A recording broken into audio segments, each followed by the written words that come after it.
ഗാസയിൽ സമാധാനം പുലർന്നു എന്ന ആശ്വാസത്തിലായിരുന്നു ഇന്ന് ലോകം.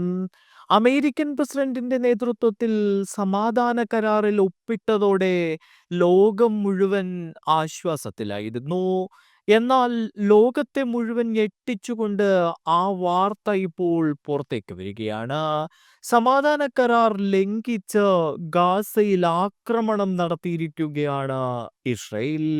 ഇസ്രയേൽ ഡ്രോൺ ആക്രമണത്തിൽ 5 പലസ്തീനികൾ കൊല്ലപ്പെട്ടതായി അൽ ജസീറ റിപ്പോർട്ട് ചെയ്യുകയാണ്.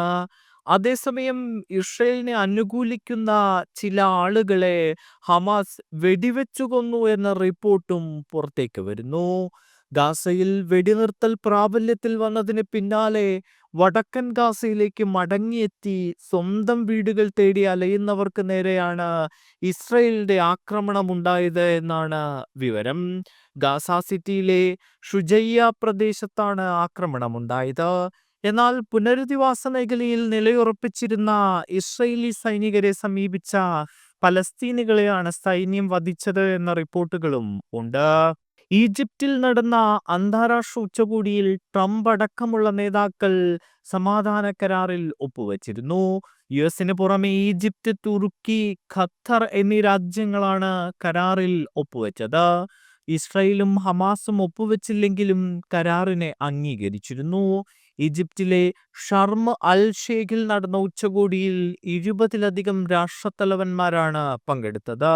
ബന്ദിമോചനം, സൈനിക പിന്മാറ്റം, പ്രാദേശിക സുരക്ഷയുടെ സ്ഥിരത എന്നീ കാര്യങ്ങൾ പ്രതിപാദിക്കുന്നതായിരുന്നു കരാർ.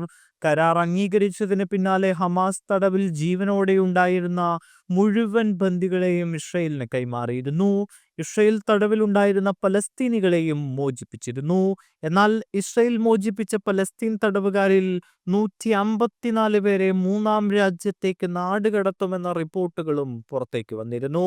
അതിനിടയിലാണ് ഇപ്പോൾ ലോകത്തെ വീണ്ടും ആശങ്കയിലാക്കിക്കൊണ്ട് ഇസ്രയേൽ ഗാസയിൽ ആക്രമണം നടത്തി എന്ന റിപ്പോർട്ട് പുറത്തേക്ക് വരുന്നത്.